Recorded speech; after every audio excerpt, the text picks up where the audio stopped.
They called it the silent nickel. In the midst of World War II, as America's factories churned out war machines instead of consumer goods, the U.S. Mint quietly made a change to one of our most familiar coins, removing the precious metal that had defined it for decades.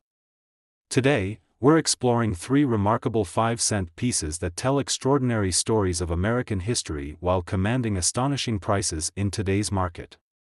Whether nestled in an old collection or perhaps even jingling in your pocket right now, these unassuming nickels could be worth thousands, even hundreds of thousands, of dollars. Our journey begins in 1941, when the world was at war and metals were becoming increasingly precious resources. The nickel you might dismiss as common pocket change from this pivotal year holds secrets that most Americans have never heard. The 1941 Jefferson nickel marked the end of an era. While appearing ordinary at first glance, this 5-cent piece represents the final full year of the traditional 75% copper, 25% nickel composition that had defined American 5-cent pieces since 1866. With America's entry into World War II following the Pearl Harbor attack in December 1941, nickel became a strategic war metal desperately needed for armor plating. By October 1942, the Mint would replace this composition with the famous war nickels, containing 35% silver, creating a clear dividing line in American numismatic history. What makes the 1941 nickel particularly fascinating is the Denver Mint's production. While Philadelphia struck over 200 million of these coins and San Francisco produced nearly 44 million, the Denver facility created just 37.9 million, making the 1941 D. Jefferson nickel significantly scarcer. But even rarer are the proof specimens from Philadelphia, with a mintage of just 18,720. These specially struck presentation coins feature mirror-like fields and frosted designs that showcase Felix Schlag's artistic vision in its full glory. The true prize, however, is finding a 1941 nickel with full steps, meaning the steps of Monticello on the reverse are completely defined with unbroken lines. During the minting process, these delicate details were often the first to fade due to worn dies or insufficient striking pressure. A 1941 nickel with all 5 or 6 steps clearly visible, particularly from the Denver Mint, can command prices that seem impossible for such a seemingly common coin. In 2018, a superb 1941 D. Jefferson nickel graded MS 68 full steps by PCGS sold for an astounding $15,600 at auction. Think about that, a 5-cent piece selling for over 300,000 times its face value. Even more remarkable, experts estimate fewer than 30 examples exist in this pristine condition. The 1941 proof nickels can be equally valuable, with the finest specimens regularly commanding $3,000 to $4,000 at auction. What's particularly intriguing about the 1941 Jefferson nickel is how it connects to broader American history. When these coins were struck, America was still technically at peace, though actively supplying Allied forces through the Lend-Lease program. The nickel in these coins, the very metal that would soon become too valuable to use in circulation currency, was already being stockpiled for the war effort. Each 1941 nickel contains enough nickel to make approximately one .30 caliber bullet. By the time the composition changed in 1942, the government had freed up enough nickel to produce millions of rounds of ammunition. One of the most fascinating stories surrounding the 1941 nickel involves espionage and secret messages. As tensions mounted with Japan throughout 1941, intelligence services became increasingly concerned about potential spies using coins for secret communications. In a declassified OSS, precursor to the CIA, memo from November 1941, agents were instructed to check hollowed-out nickels as potential dead drops for microfilm. While we'll never know how many 1941 nickels might have carried secret messages in their final months before Pearl Harbor, the connection adds another layer of historical intrigue. For collectors, identifying a potentially valuable 1941 nickel requires careful examination. First, check the mint mark. A small D above Monticello indicates Denver production, while S denotes San Francisco. No mint mark means Philadelphia origin. Next, examine the coin's condition, look for sharp details, minimal wear, and original luster. The steps on Monticello are crucial. Use a magnifying glass to count how many distinct, unbroken horizontal lines you can see. Finally, check for any errors or varieties. Double dies, where design elements appear duplicated, can significantly increase value. The value spectrum for 1,941 nickels is remarkably wide. A heavily circulated example might be worth only its face value of 5 cents, while a moderately worn piece might fetch 25 to 50 cents from a dealer. But condition transforms everything. In uncirculated condition, MS 60 or higher, a 1941 P might bring $10 to $20, while a 1941 D in the same grade fetches $20 to $30. Move up to gem condition, MS 65 or higher, and prices climb to $50 to $100 for Philadelphia, $70 to $150 for Denver. The real premium comes with those full steps designations. A 1941 D in MS 65 with full steps can command $300 to $500, while MS 67 full steps examples regularly sell for $3,000 to $5,000. What makes these values particularly remarkable is that the 1941 nickel isn't even considered a key date in the Jefferson series. Unlike the famous 1950 D or the wartime silver issues, the 1941 appears relatively common on mintage charts.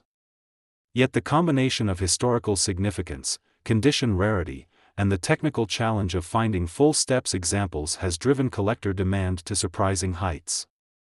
There's something almost poetic about how these coins have survived. Most 1941 nickels entered circulation just months before America's entry into World War II, a time when citizens were urged to deposit coins at banks to ease metal shortages. Many were melted down or worn to smooth discs during the economic boom that followed the war.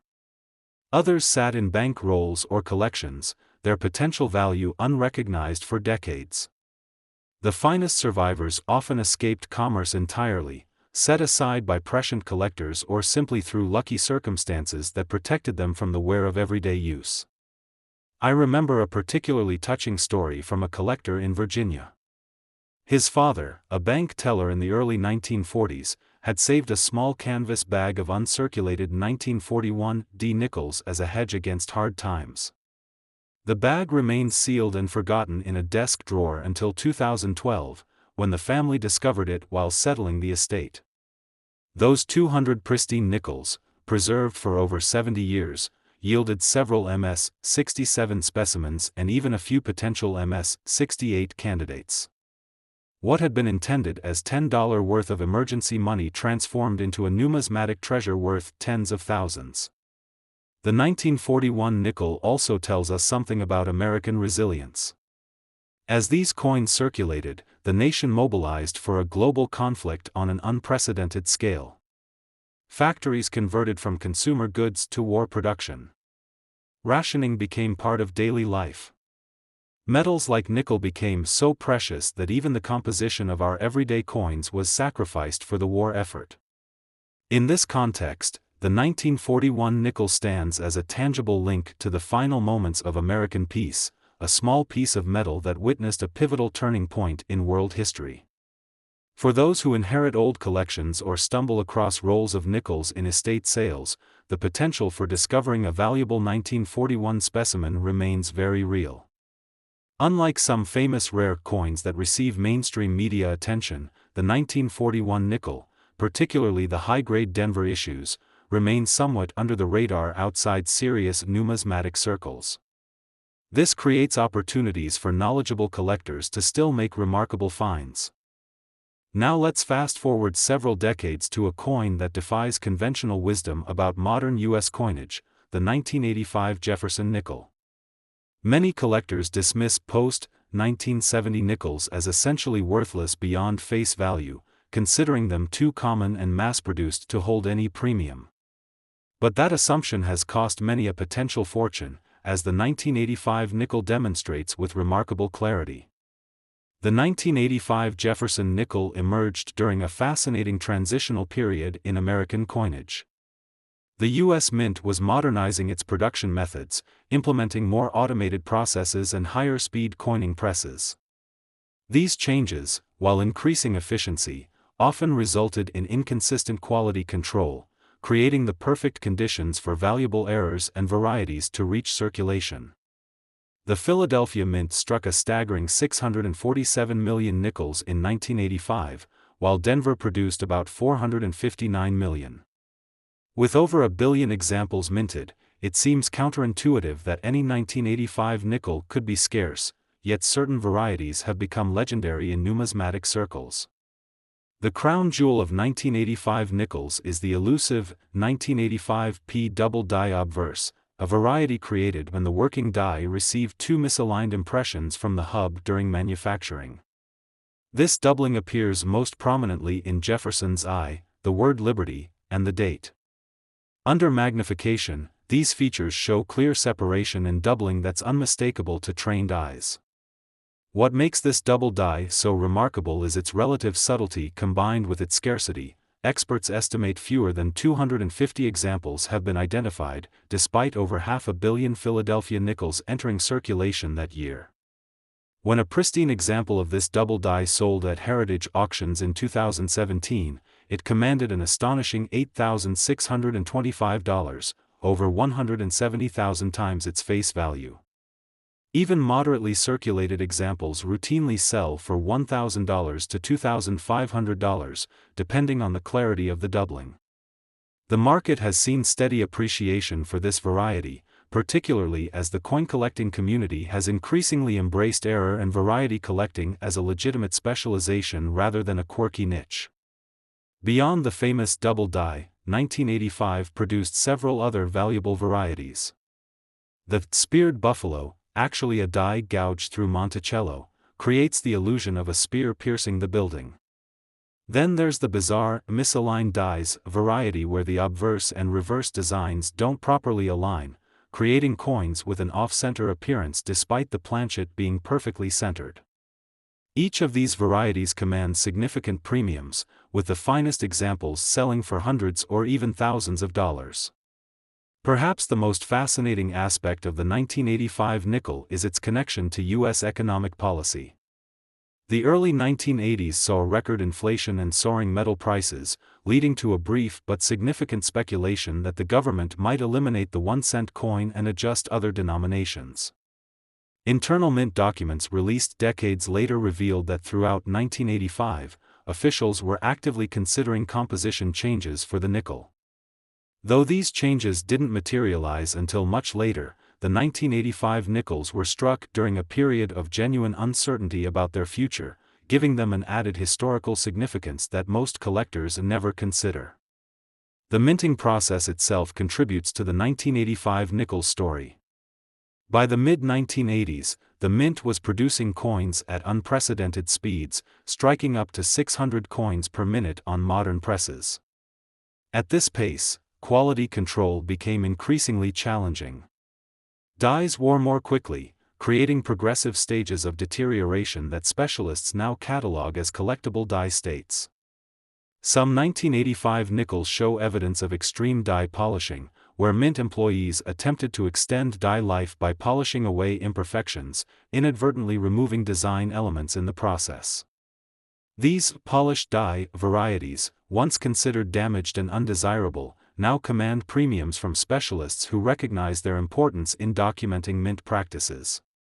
I encountered a remarkable story about the 1985 double die discovery that highlights how these treasures can still surface decades later. In 2008, a Maryland banker named Robert Johnson was sorting through customer deposits when he noticed something unusual about a 1985 Philadelphia nickel. Using a digital microscope at his coin club's monthly meeting, he confirmed his suspicion. He'd found an authentic double die, which he later sold for over $2,300.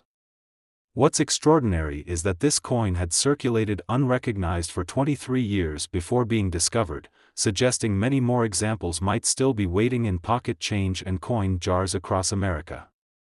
For collectors seeking valuable 1985 nickels, the identification process requires careful examination. First, check the mint mark. Philadelphia coins, with no mint mark, are more likely to feature the valuable double die variety. Under strong magnification, examine Jefferson's I, the word liberty, and especially the date for signs of doubling.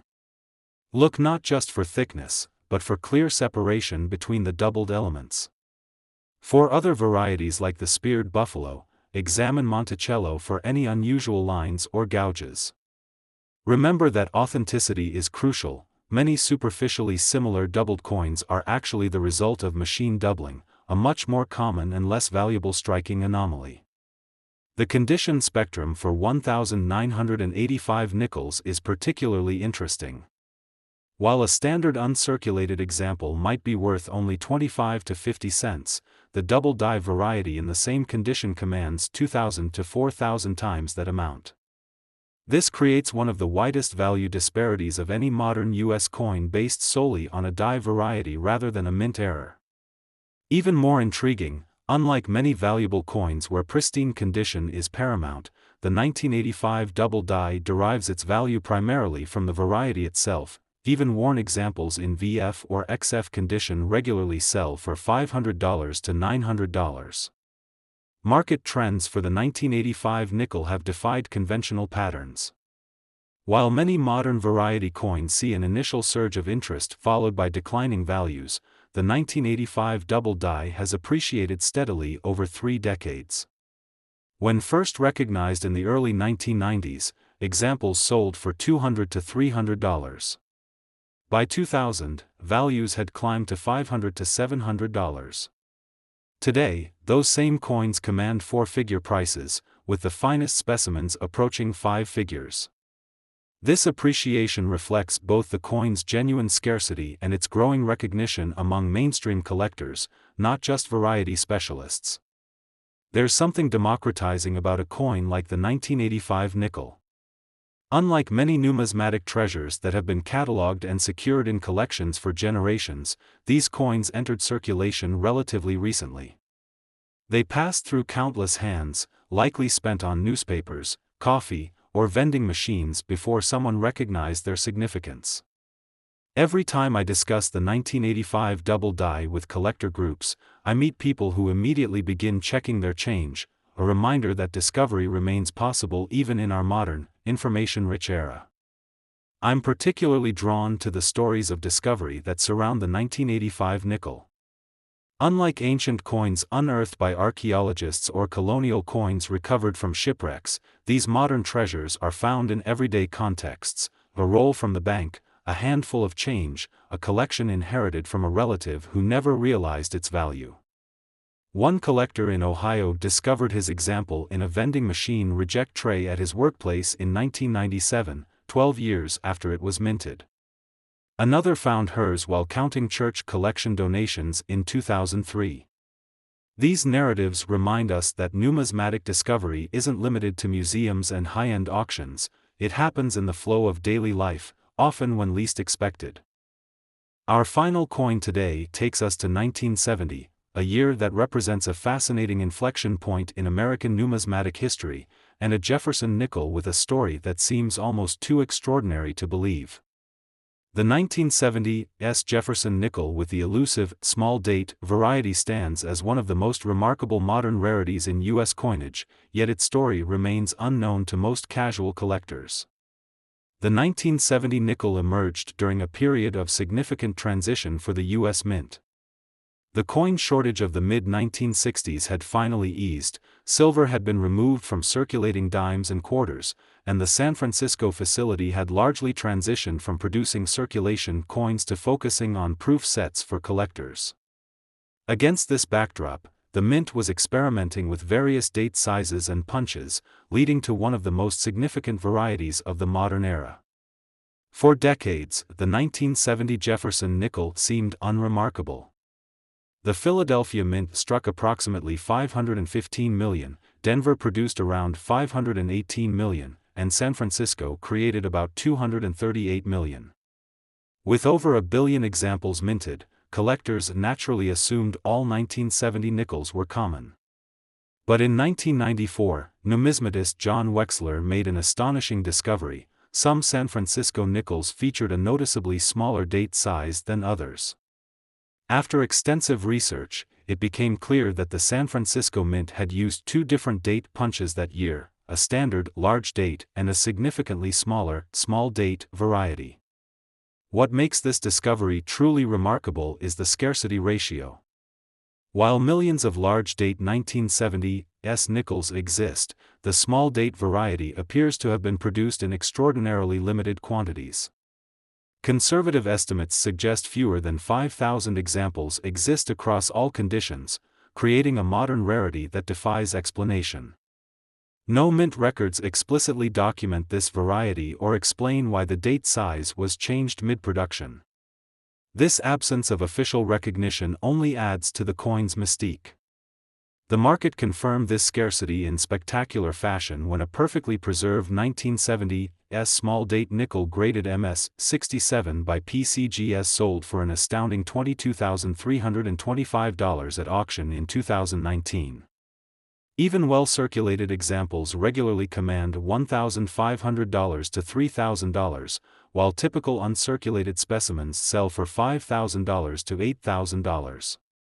These values place the 1970s small date among the most valuable non-error modern coins, comparable to famous rarities like the 1955 double die cent or the 1937 D three-legged buffalo nickel. The technical aspects of identifying this variety require careful examination.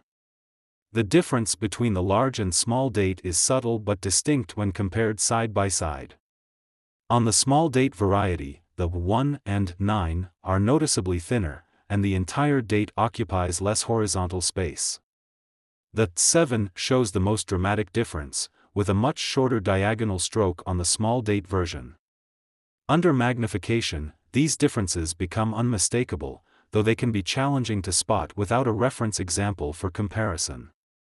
What makes the 1970s small date particularly fascinating is how it contradicts our expectations about modern U.S. coinage. We generally assume that coins struck in the tens or hundreds of millions should be common across all varieties. Yet here's a coin from a mintage of 238 million where one variety might constitute less than 0.002% of the total production. This extreme scarcity ratio for a non-error variety is virtually unprecedented in modern American coinage. The historical context adds another layer of intrigue. In 1970, the San Francisco Mint was transitioning away from striking circulation coins, instead focusing on proof production. The facility faced staffing changes and repurposing of equipment, creating conditions where unusual varieties might slip through quality control unnoticed. Internal Mint correspondence from this period, released decades later through Freedom of Information requests, reveals that date punches were frequently shared between facilities during the late 1960s and early 1970s, suggesting the small date punch might have originated elsewhere before making its brief appearance on 1970s nickels. I've encountered several remarkable stories of discovery related to this variety. In 2006, a Minnesota teacher purchased a $25 bag of circulated Jefferson nickels from her bank for a classroom math project. While sorting the coins with her students, she identified a 1970s that looked somehow different from others in the mix. After consulting a numismatic expert, she confirmed it as the small date variety, a coin that later sold for $3,200, funding a computer lab update for her classroom. More recently, in 2018, a roll searcher in Texas discovered an uncirculated example while working through $100 face value of nickel rolls, a $5,600 return on a 5-cent investment. For collectors seeking this elusive variety, the process requires patience and attention to detail. First, identify San Francisco nickels by looking for the small s mint mark above Monticello on the reverse. Then carefully examine the date, comparing it to confirmed large date examples if possible. Pay particular attention to the 7 as it shows the most pronounced difference between varieties. Remember that authenticity is crucial. Some unscrupulous sellers have attempted to alter dates to simulate the small date variety. When in doubt, professional authentication through services like PCGS or NGC provides valuable peace of mind for such a significant purchase.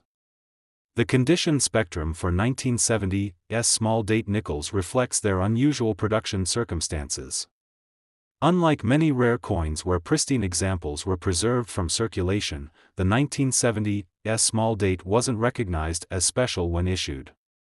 Consequently, many entered circulation and experienced wear before discovery. A well-worn example in fine condition might sell for $800 to $1,200, while an about uncirculated specimen could bring $3,000 to $4,000. Mint state examples begin around $5,000, with superb gems commanding five-figure prices. This value retention across conditions underscores the variety's fundamental rarity rather than simply condition scarcity. The marketplace for the 1970s small-date nickel has evolved remarkably since its discovery. Initially met with skepticism by some traditionalists who doubted its significance, the variety has gained universal acceptance among serious numismatists. Price guides now list it alongside classic rarities rather than as a minor variety. Auction houses feature examples in their signature sales rather than relegating them to variety specialist sections. This mainstream recognition has driven steady appreciation, with values doubling approximately every 7 to 10 years since its initial discovery. What I find most compelling about the 1970s small date is how it represents the democratization of numismatic discovery. Unlike many famous rarities with well-documented pedigrees stretching back centuries, this variety was hiding in plain sight for 24 years before being recognized. It reminds us that significant discoveries remain possible even in extensively studied series like Jefferson nickels. Every time a new example emerges from circulation, and yes, they still occasionally do, it reinforces the thrill of the hunt that attracts so many to our hobby. Whether inherited from a relative, discovered in circulation, or purchased as an investment, these nickels connect us to pivotal moments in American history while offering potential financial rewards that defy their humble face value. The next time you receive change or encounter an old coin jar, take a moment to look more closely. That ordinary nickel might just be extraordinary, a small piece of metal that tells a much larger story about our nation's past while potentially securing a small part of your financial future.